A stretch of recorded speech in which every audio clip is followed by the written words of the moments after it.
Paladin, Mage, Priest, and Hunter. Right, the Secret Hunter. So let's adjust that overlay. Again, Paladin, Mage, Priest, Hunter. Low effort, low production value stream because I'm not bothered. Looks like Adithya bans Paladin. So that's Suhib's Paladin gone. So I believe that was Dude Paladin from Suhib. Just gonna double check real quick.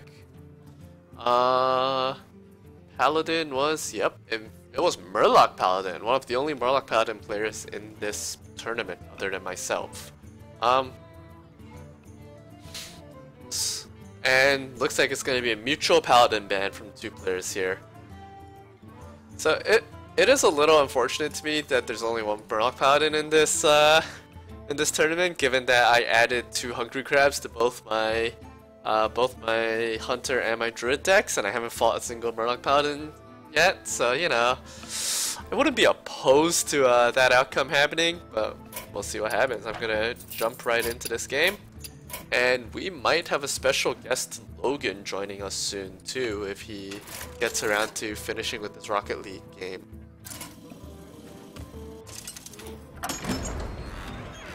Anduin versus Jaina.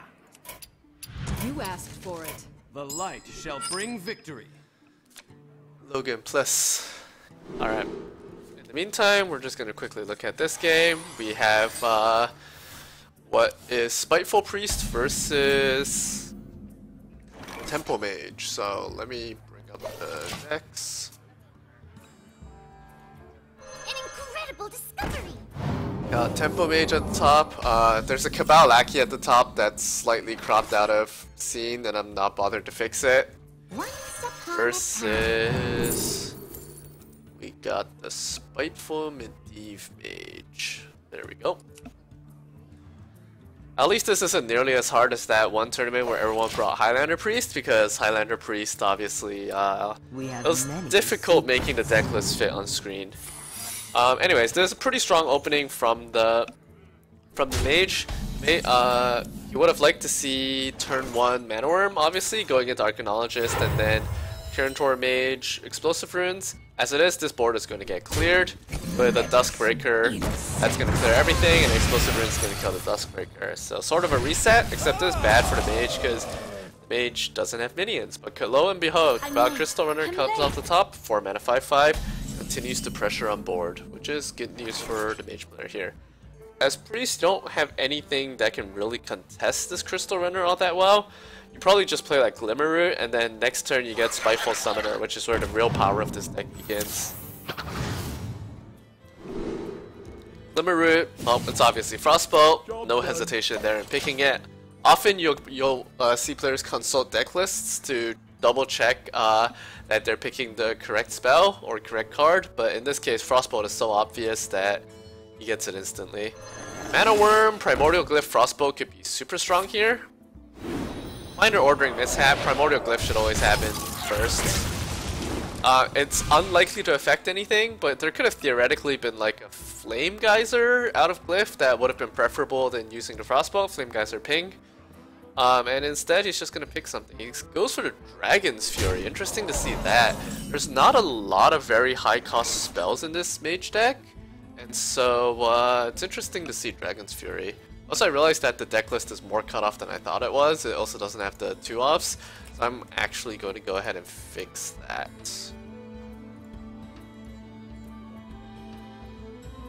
Sub-region, select region. I should really update my OBS to something that's not 3 years old, because I'm sure there's much easier ways to do this in modern OBS. I just haven't been bothered to set. I actually have OBS Studio, I just haven't been bothered to set it up yet. Alright, there's the recropped Mage. Oh, here we go. There's the recropped Mage list. The Stolen Frostbolt comes in handy. He gets another Frostbolt off his second Glimmerroot, which is going to be really nice. And we see Explosive Runes and a Counterspell come down. So, not a real big deal either way. We're probably almost definitely going to see Spiteful Summoner come down. It's just strongest turn 6 play in this deck by far. It'll get blasted by the runes, but the big minion is going to be uncontested. This Frostbow, probably not going to be too relevant because of the counterspell. It might clear the way for this mind control later on, but I mean, there's still one free from Amber and one mind control in the deck that the Archivist is going to pull, so meh. Right now, as the priest, you just want to, well, try to not die. As we see, he's already down to 15 health, and with the Crystal Runner going face once more and Pyroblast in hand, the mage player could potentially just straight up kill him. He's down to 13 health now after the Explosive Runes proc. Deathwing Dragonlord is scary, and there isn't an Ice Block yet in play from the mage, but can it kill the mage player fast enough? Adithya here does have to survive 3 turns until Pyroblast happens, and yeah, he's just gonna choose to go straight face, trusting that the priest is going to have to clear here. Medivh drawn by both players. Medivh's not particularly common, I don't think, in either the Spiteful Priest nor the Tempo Mage. It's a little slow for the Tempo Mage, but it can be useful for getting, I guess, that little bit of final value out to complete your push. And then the Spiteful Priest, I can sort of see how it works. Your spells are sort of much weaker once they're in your hand, but Medivh lets you get some value out of that. Tar Creeper is going to come down to tank a little bit, and I'm pretty sure Shadow Ascendant and Self-Heal is going to follow. Yeah. You have to heal every turn as the priest player here to try to get out of range, I think. He does self-heal.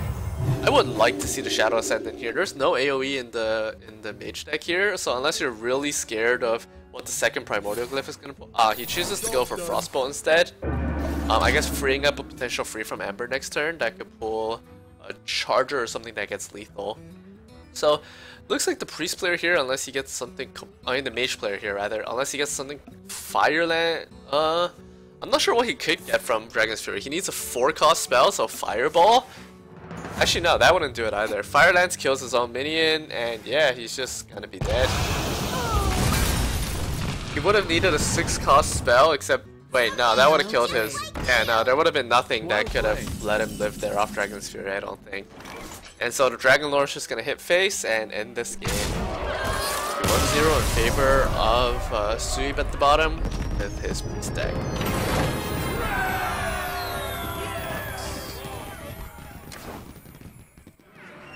And that is the mage eliminated for Adithya.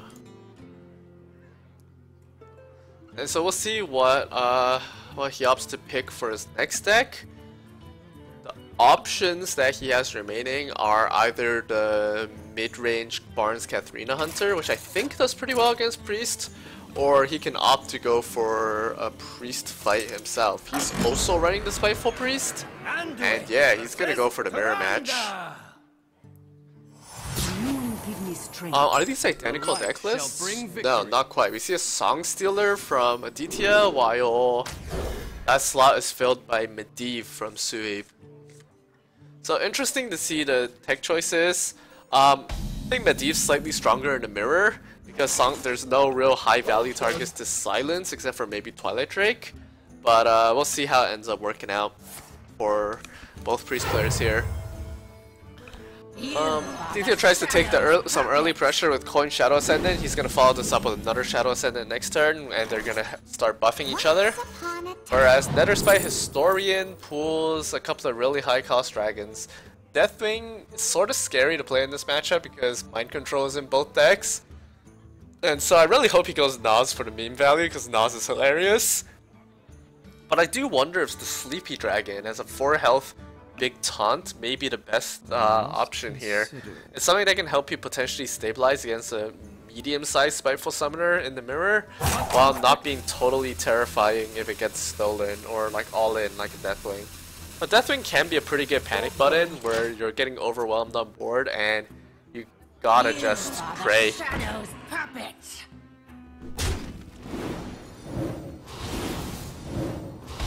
And as I mentioned, the 2 Shadow Ascendants are now going to start buffing each other. Ooh, Duskbreaker off the top. It could be juicy, but these Ascendants are going to get to 4 health, so it's not quite going to be enough. And Yeah, looks like Netherspite's going face, thinking that his opponent might not bother healing either of the Ascendants, and then he can nuke down one of them at least with the Duskbreaker. We'll see if Glimmerroot comes out or Northshire heal to draw some cards, but push slightly less face damage. And it is going to be Glimmerroot. So the Glimmerroot and at least one of the Ascendants might get cleared here. He is going to go for Northshire, okay. So there's a world in which the Northshire gets buffed by both Ascendants to 3-5, but both Ascendants get cleared by Duskbreaker. There's also a chance that they just buff each other again. So it looks like one Ascendant and the Northshire get buffed, so Duskbreaker is going to be a sort of mediocre clear here. I think we're going to see, yeah, Twilight Drake might be the better option just because there's 4 attack to try to contest this board. It still feels pretty bad.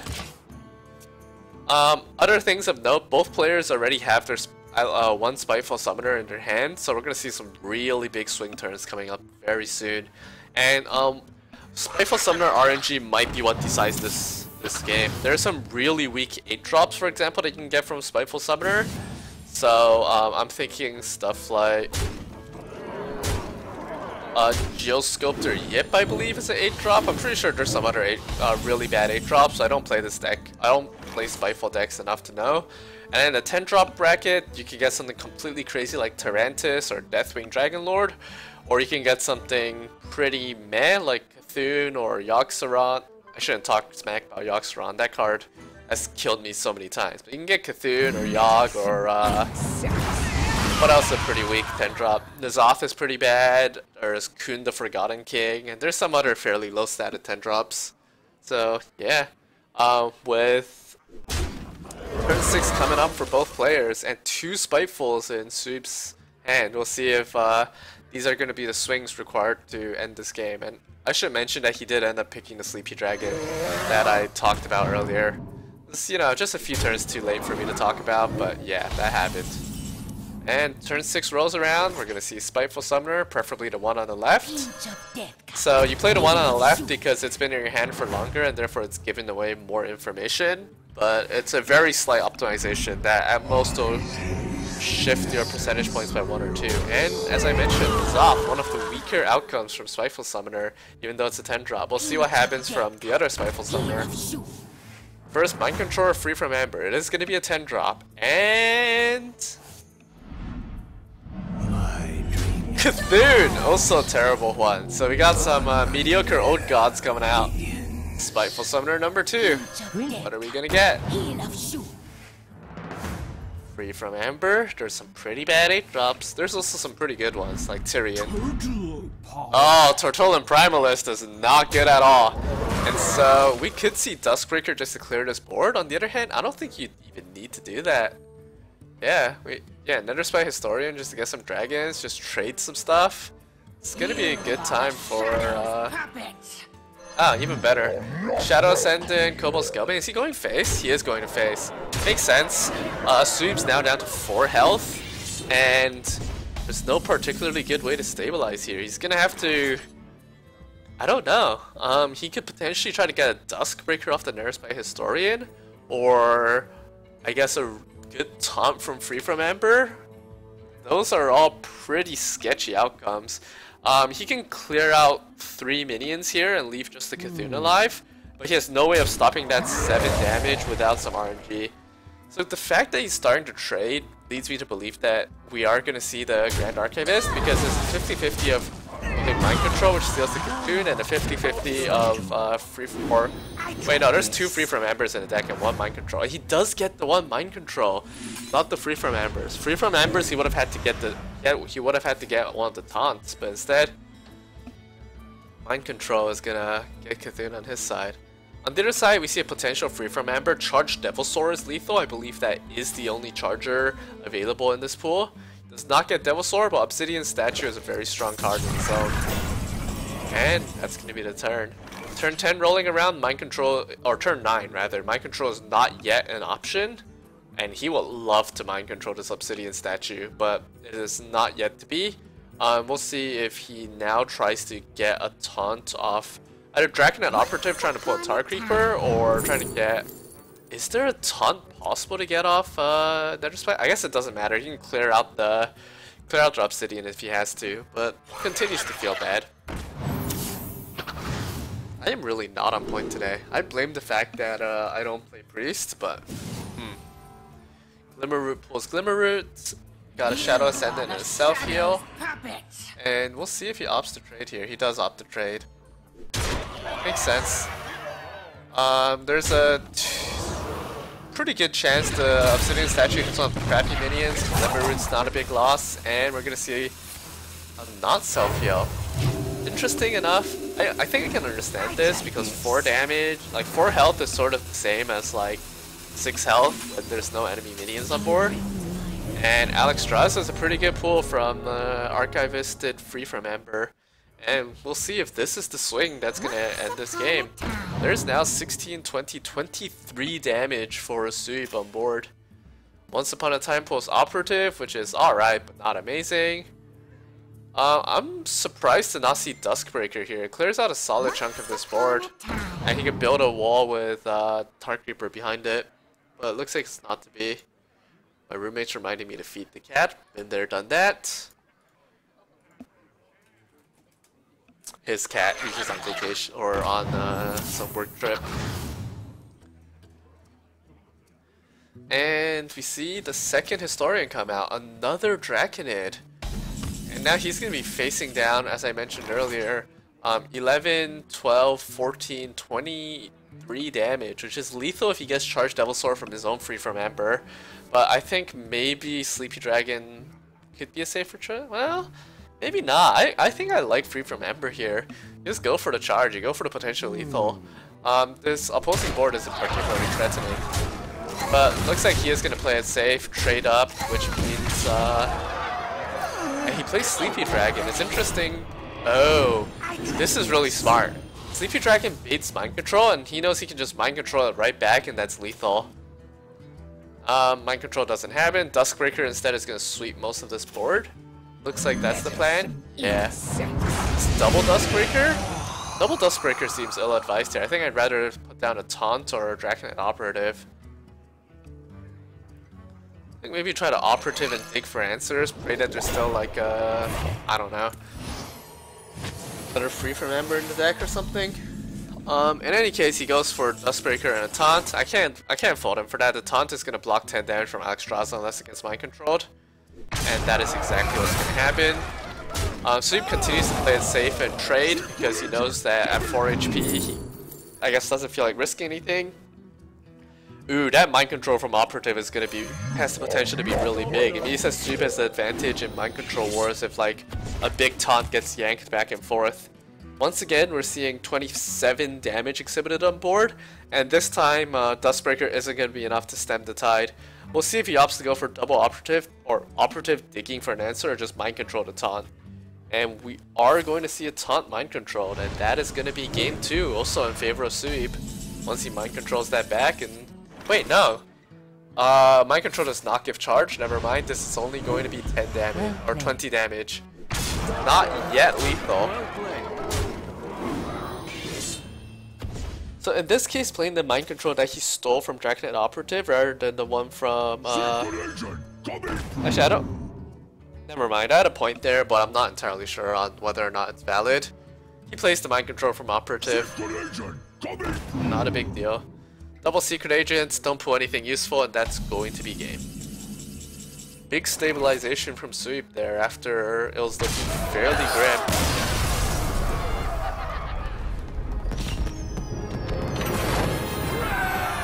And that's going to be 2-0. Adithya now on the brink of elimination. Well, let's see whether or not that that Secret Hunter that I've been praising over and over is going to pull him back from the edge. And, where is Logan? Hero playing Rocket League. Come on, bud. Come on, bud.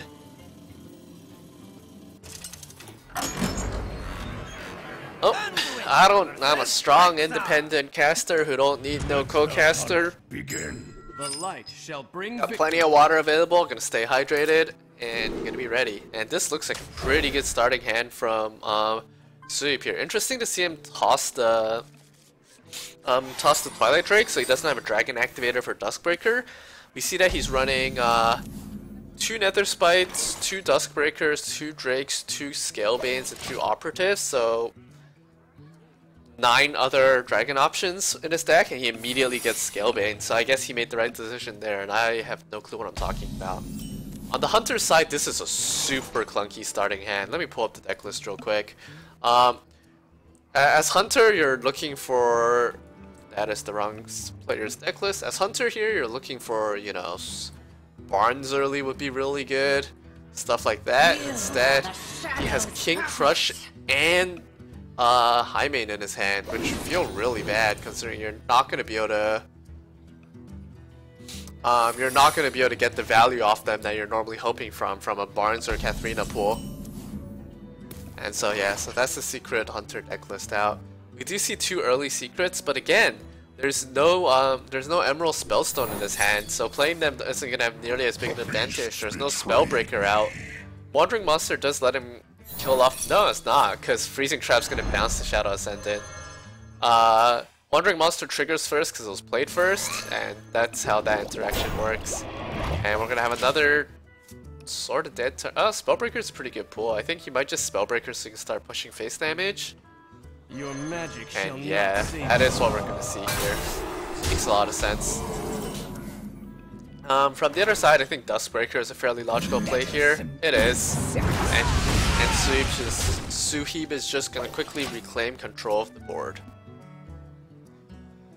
As Hunter, continuing to have awkward turns, at least Eaglehorn Bow is pretty good here, lets you kill off a minion, but you don't really want to play the Freezing Trap, even though you want additional durability on Eaglehorn, because you don't want a 2 health silence Tar Creeper getting bounced. Yeah, I don't like that Freezing Trap there. I get that it's additional durability for the Eaglehorn, but that's adding just plain old value for the Tar Creeper. So the first Spiteful Summoner comes out on turn 5, we'll see whether or not 2 and 3 chance for Freeform Amber. He does get Freeform Amber. We'll see what 8-drop he gets. And Ironbark Protector, fairly solid. I'll take that. It's no Lich King, it's no Tyrion, but it'll do. And yeah, the Freezing Trap triggers on this Tar Creeper, and I really don't know I agree with that. Now he doesn't have it to buff up his Spellstone either. Just gonna curve out a Savannah Highmane, but you know, I think right now if you're the Priest player, you like Acolyte, Nether Spite, you ignore this thing, you go face. Like, both Freezing Traps have been played. There's really not that many come from behind mechanics in this Hunter deck. This is looking real dangerous. Picks up another Duskbreaker just in case something goes wrong with the hyenas that he needs to clear or something. But yeah, that's looking real grim. Adithya now on a mere 14 health, staring down lethal on board. Kill command's not gonna do it. He can use Cat Trick to buff like Wandering Monster. Wandering Monster could have potentially saved him here if it pulled like something like Fakari Defender or Big Taunt. But we know that's not Wandering Monster, and we know this is going to be game. It's gonna be easy. Use this Nether Spite to test. It's not Wandering Monster, and that's lethal. Very fast 3-0 for Suhib, trying to get our schedule back on track. And next up is gonna be Suhib versus Aaron, if Aaron's around.